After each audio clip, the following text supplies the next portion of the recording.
नमस्कार, बहुत स्वागत है आपका। आप देख रहे हैं विजनरी और मैं आपके साथ Swati Pandey. Uniform civil code यानी समान नागरिक संहिता या समान नागरिक कानून, ये मुद्दा हमेशा से ही भाजपा का एक अहम मुद्दा रहा है, जिसके साथ धारा 370, ट्रिपल तलाक और सबसे बड़ा मुद्दा जो कि अयोध्या राम जन्मभूमि। भाजपा ने इन सारे मुद्दों को तो निपटा लिया। अब बारी है यूनिफॉर्म सिविल कोड की यानी समान नागरिक संहिता की। और हमारे समझ से ये सिर्फ एक मुद्दा ही नहीं है, सिर्फ एक पार्टी के मुद्दा ही नहीं है, बल्कि अब हमारे देश की एक ज़रूरत बन गई है। हमारे देश को एक ऐसे कानून की ज़रूरत है जहां हमारे देश के सारे नागरिकों को उस कानून के अंडर लाया जाए, एक ऐसा छतरी जिसके अंडर सारे जो नागरिक हैं वो आ सके। अब जैसे भाजपा ने सारे मुद्दे को लाया और उसका कानून भी बना, वैसे ही इस मुद्दे का भी कानून बन ही जाएगा। जाहिर सी बात है, क्योंकि भाजपा बहुमत में है। लेकिन साथ ही साथ जो राजनीतिक भूचाल है वो भी आएगा ही आएगा, जिसकी सुगबुगाहट आज से ही जारी हो गई है। अभी सुगबुगाहट क्या है, क्या कहती है, विरोध क्यों है और क्या है, इस पे आज हम चर्चा करेंगे। और हमारे साथ इस चर्चे पे मौजूद है हमारे दो मेहमान। तो चलिए सबसे पहले हम उनका स्वागत कर लेते हैं। सबसे पहले हमारे साथ जो हमारे मेहमान है वो है विकास सिंह, जो कि एक लॉयर है पटना हाईकोर्ट के। सर, बहुत स्वागत है आपका हमारे चैनल पे। और साथ ही साथ हमारे साथ जो दूसरे मेहमान हैं वो हैं आदित्य तिवारी जी, जो कि बीजेवाईएम के डिस्ट्रिक्ट वाइस प्रेसिडेंट है। सर, बहुत स्वागत है आपका हमारे चैनल पे। बहुत बहुत धन्यवाद जी। All India Muslim personal law board ने कुछ दिन पहले, एक दो दिन पहले एक चिट्ठी लिखी है सुप्रीम कोर्ट को कि अगर हम देश में यूसीसी यानी यूनिफॉर्म सिविल कोड ला देते हैं तो अल्पसंख्यकों पे अत्याचार होगी। और जाहिर सी बात है, मुस्लिम पर्सनल लॉ बोर्ड है तो उनका अल्पसंख्यक का मतलब मुसलमानों पे है। तो उनका कहना है कि मुसलमानों पे अत्याचार होगी अगर ये यूनिफॉर्म सिविल कोड आ जाती है, तो मुसलमानों को उनका हक नहीं मिलेगा, उनके साथ नाइंसाफ़ी होगी। देखिए, अब जो कानून है इसका नाम ही है समान नागरिक संहिता, तो इसका मतलब है कि सारे नागरिकों को समान अधिकार देना।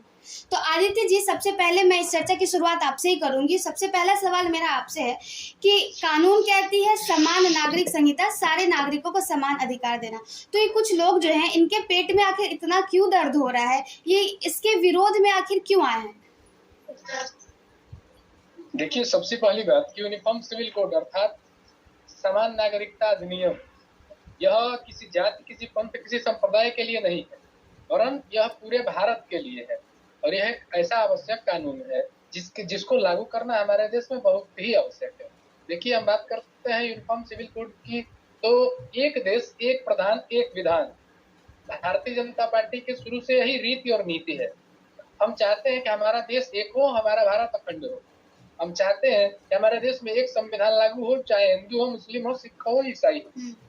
किंतु आज यह समस्या हम देखने में आती है कि आज आप यदि कुछ साल पूर्व की चर्चा करें तो कई बार आपने देखा होगा, आपको पता भी होगा कि एक वर्ग विशेष में जिनको तकलीफ हो रही है इस कानून से, तो उसमें भी सबको नहीं, किंतु कुछ लोगों को, जो लोग ऐसे लोग हैं, ऐसे कुंठित मानसिकता के लोग हैं, जो लोग सदैव समाज को दूषित करने का काम करते हैं, ऐसे लोग ही इस कानून का विरोध कर रहे हैं। और देखा जाए तो जब ट्रिपल तलाक खत्म हुआ, ट्रिपल तलाक पर सुप्रीम कोर्ट का फैसला आया, तो मुस्लिम महिलाओं ने वही उसका पुरजोर स्वागत किया था। आज के समय में हम देखते हैं कि जब ट्रिपल तलाक हुआ करता था, एक समय था कि ट्रिपल तलाक यदि आप किसी महिला के बारे में विचार करके देखिए, यदि कोई महिला है, उसे केवल आप लिख कर, बोलकर या फिर मैसेज करके ट्रिपल तलाक मैंने तलाक तलाक तलाक मात्र 3 शब्दों से उसके जीवन का निर्धारण करेंगे क्या? क्या किसी भी मनुष्य, वह हिंदू हो या मुस्लिम हो, जातीय संप्रदाय और धर्म की तो बात अलग है, किसी भी महिला हो पुरुष हो, किसी के साथ यदि ऐसा किया जाता है तो क्या वह सही है क्या?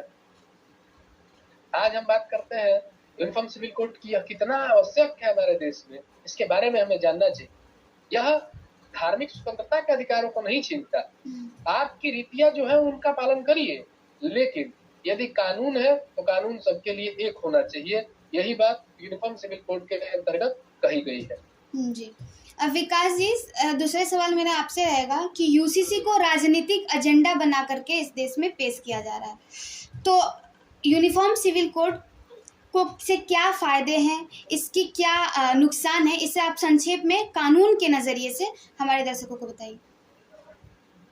अगर हम बात करते हैं आज के परिप्रेक्ष्य में यूनिफॉर्म सिविल कोड की, तो इसकी चर्चा जब देश आजाद हुआ उस समय से, देश आजाद होने के पहले से लगातार होते आ रहा है। इस पर बहुत प्रयास किया गया इसे लाने की, लेकिन हमारे देश में इसे लाना शायद तब तक कारण कुछ भी रहा हो, राजनीतिक कानून रहा हो, बैंक की राजनीति। तो सबसे पहले हम ये जान लें कि यूनिफॉर्म सिविल कोड क्या है। Uniform civil code public law से अलग एक पर्सनल लॉ है। पब्लिक लॉ में जैसे आईपीसी वगैरह है जो गवर्नमेंट ऑर्डर करती है वो सब पे एप्लीकेबल है। पर्सनल लॉ में मेनली जो इंक्लूड करते हैं वो मैरिज हो गया, डाइवोर्स हो गया, एडॉप्शन हो गया या मेंटेनेंस हो गया, ये सारी चीजें पर्सनल लॉ में आते हैं जो यूनिफॉर्म सिविल कोड के अंडर में लाने की कोशिश की जा रही है। अभी एट प्रेजेंट में 2-3 लॉज हैं, जैसे हिंदू मैरिज एक्ट हो गया, हिंदू सक्सेशन एक्ट हो गया, या डाइवोर्स एक्ट हो गया, पारसी मैरिज एक्ट हो गया, या इंडियन लॉ में आप देखेंगे तो मेनली शरिया से वो ये क्या है कि अलग अलग लॉज है। इंडिया ने बहुत, हमारे देश ने बहुत प्रयास किया, उसमें आपने स्पेशल मैरिज एक्ट देखोगे उसे कहीं ना कहीं करने की कोशिश की होगी, नहीं ला पाए, ये इसे भरने की कोशिश की गई स्पेशल मैरिज एक्ट में, लेकिन फिर भी हम उन राइट्स को सेफगार्ड नहीं दे सकते हैं जो हमने देखा होगा। शाहबानो केस के बारे में आपकी जानकारी 1984 में जिसपे डिसीजन आया सुप्रीम कोर्ट का मेंटेनेंस के लिए, सुप्रीम कोर्ट ने अलाउ किया। इसे सीआरपी से उस समय होता था, ऑल इंडिया क्रिमिनल कोड हुआ करता था, तो उसके सेक्शन 125 के अकॉर्डिंग उन्हें मेंटेनेंस अलाउ किया गया था, जिसे वोट बैंक की राजनीति कह ले।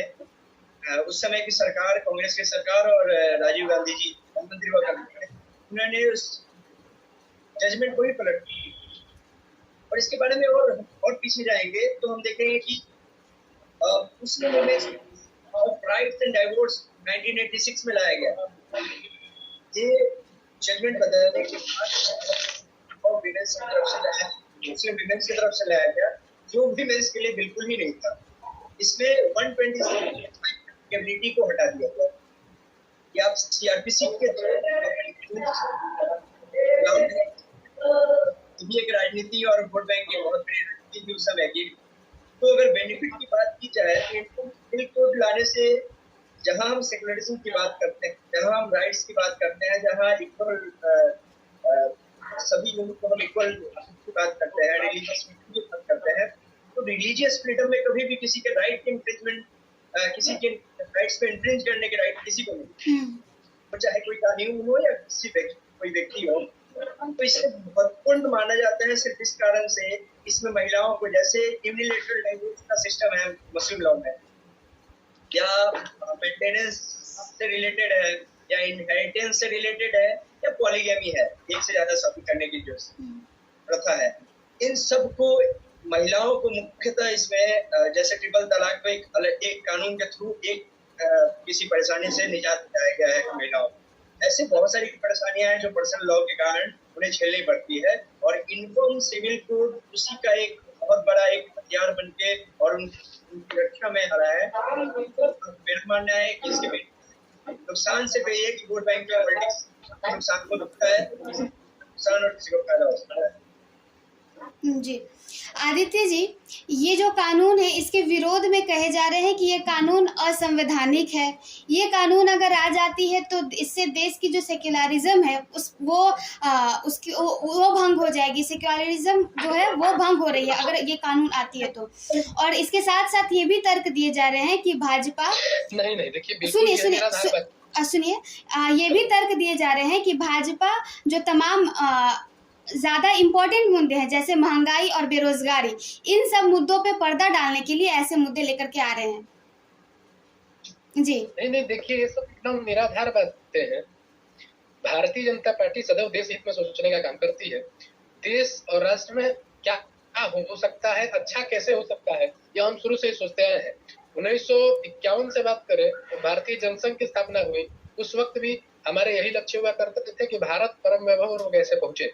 इन्हीं लक्ष्यों के साथ भारतीय जनता पार्टी काम करते रही है। और बात चाह रही महंगाई और बेरोजगारी की, तो ये सभी मुद्दे, जैसे आप देखती हैं रामायण काल में क्या होता था कि जब कोई अच्छा काम होने को होता था, जब भी ऋषि मुनि यज्ञ करने के प्रयास करते थे, तो उस समय राक्षस आते थे और उनके हवन कुंड में विभिन्न प्रकार के कृत्यों को करके उनको पूजा पाठ करने से रोकते थे। अच्छे काम, समाज की भलाई के लिए जो काम किए जाते थे उस काम को करने से रोकते थे। तो मान के चलिए कि आज भी वही समय है और उसी समय की तरह ये सब बाधा विघ्न लेकर आपके बीच आ रहे हैं और समाज के हित में जो कार्य हो सकते हैं उन कार्यों को रोकने का काम इस केवल विपक्ष के लोग और कुछ गिने चुने चुनिंदा लोग जो समाज में दूषित वातावरण को फैलाने का काम करते हैं, वही लोग ऐसे बातें कर रहे हैं। जी विकास जी, इस कानून का जो ब्लूप्रिंट कह ले या ड्राफ्ट कह ले वो तो तैयार हो गया है, वो हालांकि अभी तक हमारे पब्लिक डोमेन में नहीं दिया गया है। तो आप बताइए कि सुप्रीम कोर्ट के बार बार कहे जाने के बाद भी ये कोर्ट अभी ये जो कानून है ये अभी तक क्यों नहीं लाया गया? क्या कुछ कमियां रह गई है या कुछ ऐसी चीज है जो इस कानून में हमें और जोड़ना चाहिए? ये अभी तक तो पब्लिक डोमेन में नहीं आया है जी। सिविल कोड, और किस तरह के बदलाव किए गए हैं, किस तरीके के ड्राफ्ट हुए हैं, इसकी जानकारी हमें नहीं है। लेकिन जहाँ तक मुझे लगता है, हम इसके इतिहास में जाते हैं। देश के आजाद होने के बाद जब संविधान निर्माता हमारे बी.आर. अम्बेडकर जी, जवाहरलाल नेहरू जी और सारे इसकी चर्चा जब पार्लियामेंट में हो रही थी, तो सबसे पहले इसके पक्षधार हमारे जवाहरलाल नेहरू उस वक्त के प्रधानमंत्री थे। यूनिफॉर्म सिविल कोड लाया जाए और उसमें प्रखर रूप से भागीदारी हमारे बाबा साहब भीमराव अम्बेडकर जी का भी था। लेकिन उस वक्त, जबकि उससे जस्ट 2-3 साल पहले हमारा देश धर्म के नाम पर बांटा जा चुका था, 3 टुकड़े हो चुके थे, आज 3 टुकड़ा है, उस समय 2 टुकड़े हो चुके थे। और तब भी आप उस समय की विफलता, उस समय की व्यवस्था आप सरकार की देख सकते हैं कि यूनिफॉर्म सिविल कोड लाने के प्रयास को विफल कर दिया गया उन ताकतों के द्वारा जिसने देश को बांटा था और फिर से आज तक लगातार प्रयास कर रहे हैं देश को बांटने। इसमें किसी भी धर्म, किसी भी जाति, किसी भी संप्रदाय, किसी का कोई नुकसान नहीं हो रहा था। इसमें सिर्फ अधिकारों की बात हो रही थी। इसमें बात हो रही थी उन महिलाओं के अधिकारों की जिन्हें शरिया लॉ या किसी भी ऐसे पर्सनल लॉ के द्वारा रोकने का प्रयास किया जा रहा था। और आज भी उन्हीं, उसको क्या कहते हैं, रिलीजियस स्क्रिप्चर कह सकते हैं उसको, बहुत अलग अलग ढंग से हम बोलते हैं, आसमानी किताब कह सकते हैं। तो ऐसे किताबों की जिस कानून को ये लोग हमारे देश में, हमारे समाज में लाने की प्रयास कर रहे हैं, वो संभव नहीं हो सकता है। हम अखंड भारत की तरफ अग्रसर हैं। अखंड भारत का मतलब है कि हम इस देश को एकजुट करके, मजबूत करके और ऐसे कानून से गवर्न होंगे जो सभी के लिए एक समान होंगे। अभी आप यूपी में देख रहे होंगे कि किस तरीके से वहाँ के माननीय मुख्यमंत्री श्री आदित्यनाथ योगी जी जिस तरह के कार्य उन्होंने किया है। अभी इस सामाजिक परिवेश में जहाँ पूरे देश में अलग अलग दंगे और हिंसा के घटनाएं सुन रहे होंगे, यूपी में इस तरह की घटनाएं नहीं हो रही है और बहुत ही स्मूथली वहाँ पे कार्य चल रहे हैं। मेरा मानना है कि यूनिफॉर्म सिविल कोड इसी स्मूथनेस के साथ, इसी संजीदगी के साथ इस देश में आएगा और इसका विरोध करने वाले अलग थलग होकर रह जाएंगे, क्योंकि यह कानून महिलाओं और सभी नागरिकों को एक समान देखने का एक नजरिया देगा। और मेरा मानना है कि इसमें जो भी ड्राफ्ट होके आएगा ये हमारे देश और समाज के हित में हो। जैसे आपने कहा योगी आदित्यनाथ जी की बात आपने रखी, तो अगर वो एक एग्जाम्पल सेट करता है कि अगर सरकार चाहे तो बिना किसी हिंसा कराए हुए या बिना किसी दंगा का कोई ऐसी कार्यवाही अगर सरकार करती है तो उससे लोग मानते भी हैं। जैसे अगर हिंदू लाउड स्पीकर नहीं यूज़ कर रहे हैं तो मुस्लिम्स भी अपने मस्जिदों से लाउड स्पीकर हटा दे रहे हैं। तो आदित्यनाथ जी, आप माफ़ करिएगा, आदित्य तिवारी जी, आपसे मेरा ये सवाल रहेगा कि जैसे आप लोगों का मुद्दा 370 आया, हटा, फिर ट्रिपल तलाक हटा, वैसे ही राम मंदिर भी बन ही रहा है, तो उस वक्त ही लगे ही हाथ आप लोगों ने यूसीसी भी क्यों नहीं लाया? क्या उस वक्त यूसीसी में कुछ ऐसा था कि उस वक्त आप नहीं लाए और हम ऐसा माने कि अभी 2024 के लिए आपका ये एक प्रयोग है इस मुद्दे को लाना?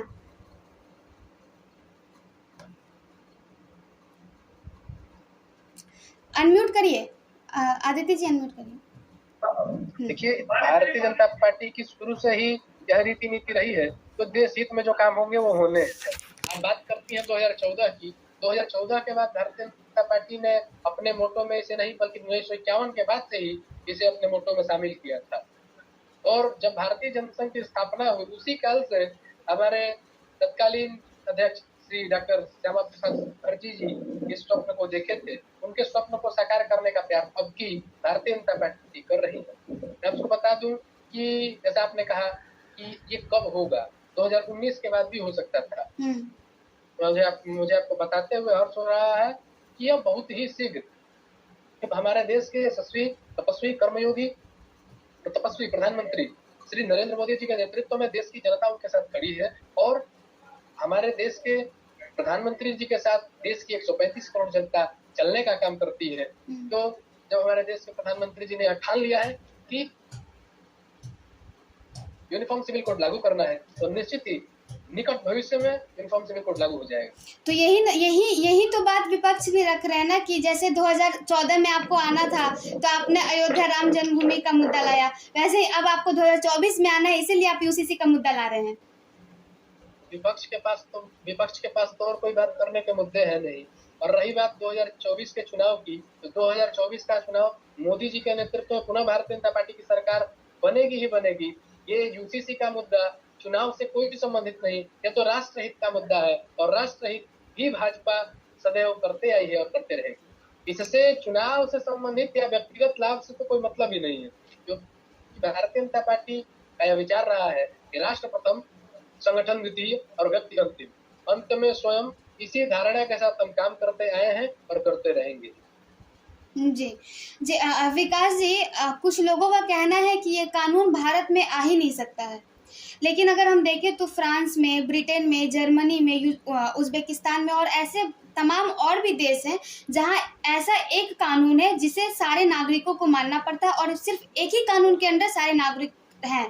तो ऐसा क्या है हमारे देश में जो ये ऐसा कानून नहीं आ सकता कि एक कानून के अंदर सारे नागरिक हों? देखिए, ऐसा तो नहीं है कि नहीं आ सकता है। बहुत लोग कहते थे कि इस संस्थान में बदलाव किया जा सकता है। हमारे देश में इस तरह की भावनाएं सिर्फ इसलिए जागृत होती है क्योंकि वोट बैंक की पॉलिटिक्स समुदाय से जुड़ी रहती है। तो ये बहुत समय से हम देखते आए हैं इस तरह के बदलाव हुए। मैं फिर से बता दूं कि इस तरीके से पहले क्या होता था कि सब कुछ सोचते हुए भी, जानते हुए कि देश किस ओर जा रहा है, हमें किस कानून की जरूरत है, फिर भी हम कहीं ना कहीं दब जाते थे। कारण होता था कि सत्ता में किसी को रहना होता था या सत्ता में बने रहने की चाहत होती थी। जब आर्टिकल 44 जो स्टेट पॉलिसी है, डायरेक्टिव प्रिंसिपल ऑफ पॉलिसी, ये इसे लाना भी बहुत मुश्किल हुआ करता था उस समय सरकार के लिए। लेकिन ये कहीं ना कहीं एक बात था जिसका आधार लेकर अभी आप रिलीजियस फ्रीडम और जो भी राइट्स हैं आर्टिकल 25 से 28 में, तो जिस तरीके की बात ये उसे सुरक्षा कवच की तरह लेना चाह रहे हैं, तो कहीं ना कहीं हम आपको बता दें कि इससे कहीं ज्यादा इंपॉर्टेंस का फंडामेंटल राइट्स है, right to life with dignity है और एक्सप्रेशन है और बहुत सारे ऐसे राइट्स हैं जो कहीं ना कहीं डोमिनेट करते हैं ऐसे राइट्स को। जहाँ पे आप रिलीजियस फ्रीडम की बात करते हैं, रिलीजियस फ्रीडम में ये एक व्यक्तिगत पर्सनल, मैंने बताया कि पर्सनल लॉ है, हर एक व्यक्ति का अपना अधिकार है और उन अधिकारों में महिलाओं का भी अधिकार सम्मिलित है। तो अगर महिलाओं को हम सुरक्षित कर रहे हैं, इसमें तो मुख्यतः हम देखें तो LGBTQ के लिए सबसे बेहतर अपॉर्चुनिटी अभी आने वाला है, जो कि कोई स्पेसिफिक कानून नहीं है उनके शादी को गवर्न करने के लिए, कोई लॉ नहीं है। अगर यूनिफॉर्म सिविल कोड आता है तो ये ना ही किसी जेंडर पे बेस्ड है, ना ही किसी रिलीजन पे बेस्ड है, ना ही कास्ट पे बेस्ड है। तो इससे क्या होगा कि वैसे सभी लोगों के लिए आसान होगा अपने पर्सनल लॉ जैसे शादी करना, एडॉप्शन का या मेंटेनेंस के लिए, इसमें सभी इंक्लूड हो जाएंगे, LGBTQ कम्युनिटी भी इसमें इंक्लूड हो। तो इससे बेहतर कुछ हो नहीं सकता है। और जो लोग ऐसे कहते हैं कि इस देश में ऐसा कानून नहीं आ सकता है, वो शायद किसी अंधेरे में है और या कुछ और उनकी भावनाएं होंगी। वो भावनाएं प्रकट होंगी अभी कुछ समय में जब ये कोड आएगा, और फिर हम देखेंगे। लाजिम है कि हम देखेंगे। बिल्कुल। जी।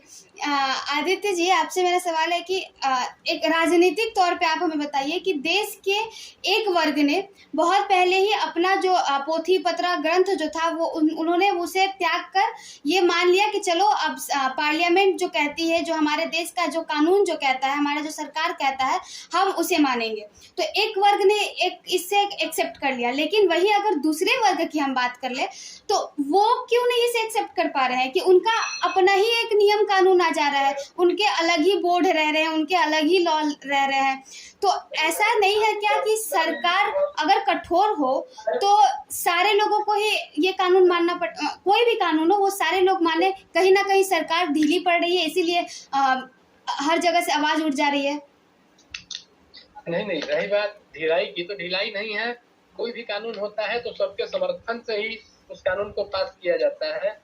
और आप बात करती हैं जब हमारे संस्कारों की, हमारे धर्म की पोथी पत्रा छोड़कर आज सभी कानून पर विश्वास करने लगे, तो हर वर्ग में, हर संप्रदाय में ऐसा होना चाहिए कि सबसे पहले वो हमारे लिए संविधान होना चाहिए, क्योंकि हम एक देश के नागरिक हैं और हमारा देश एक लोकतांत्रिक देश है, एक धर्म।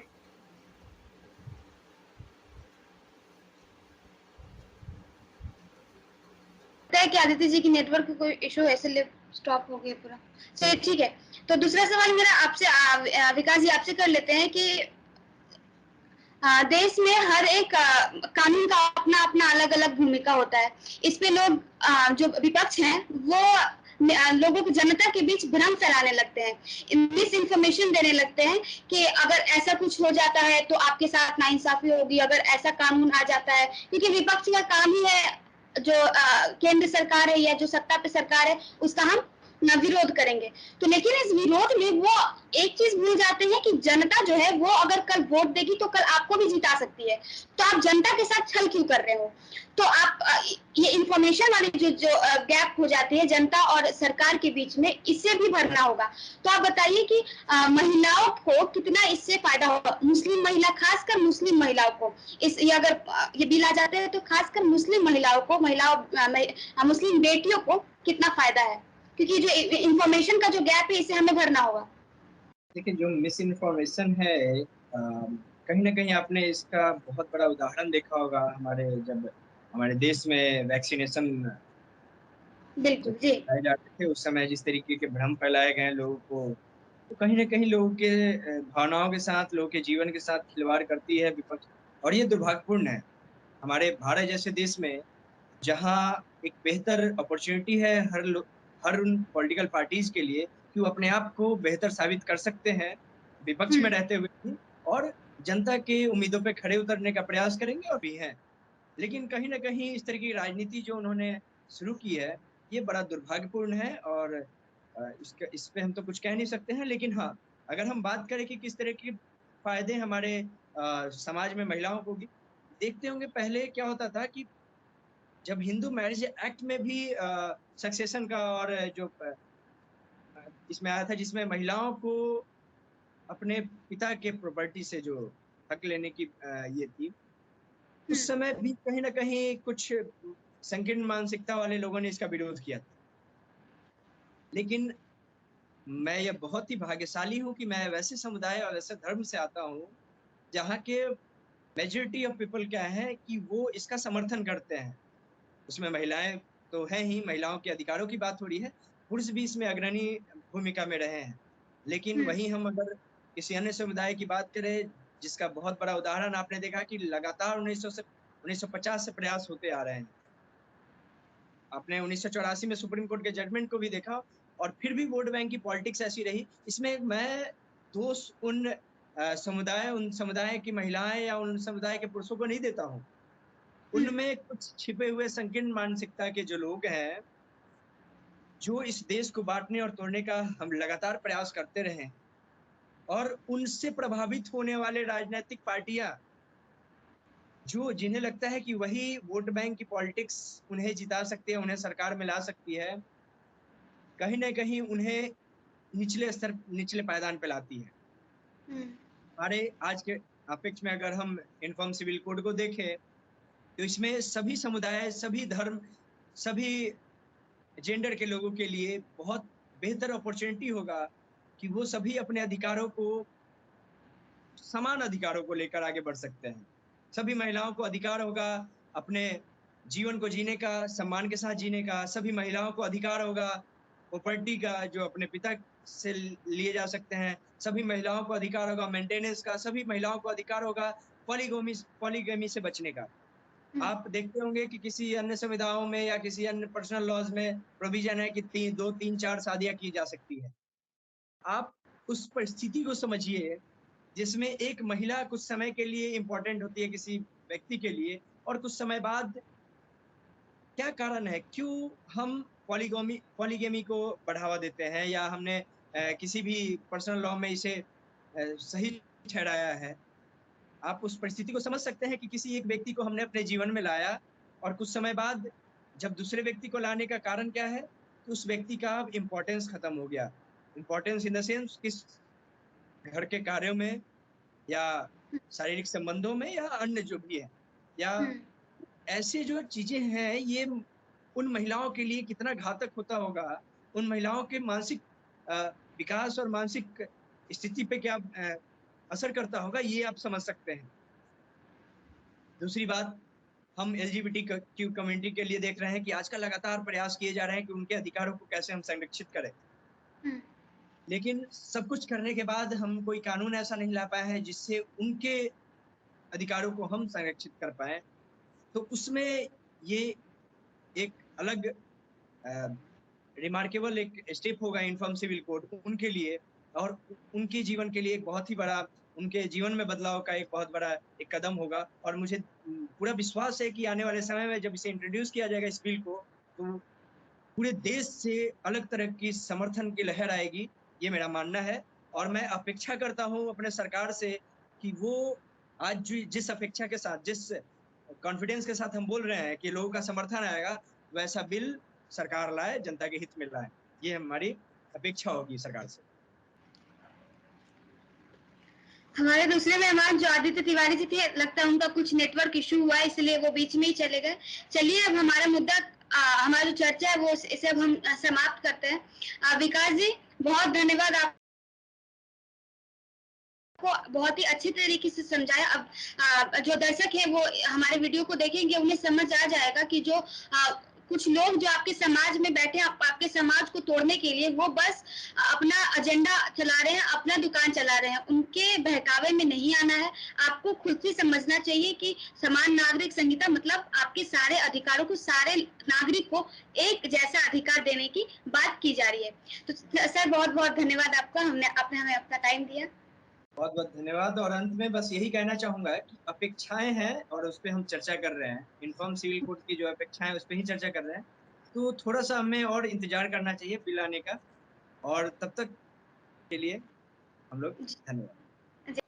तो चलिए, उम्मीद है कि आपको वीडियो बहुत पसंद आई हो। अगर वीडियो पसंद आई हो तो वीडियो को लाइक शेयर ज़रूर करिएगा, और इस मुद्दे पे आपकी क्या राय है, आपकी जो भी विचार हो वो हमें कमेंट बॉक्स में कमेंट करके ज़रूर बताएं। तब तक अपना खूब ख्याल रखें, अपना खूब ध्यान रखें, और जाते जाते हमारे चैनल को सब्सक्राइब कर दीजिए अगर अभी तक आपने सब्सक्राइब नहीं किया है तो, और हमें आज्ञा दें। धन्यवाद।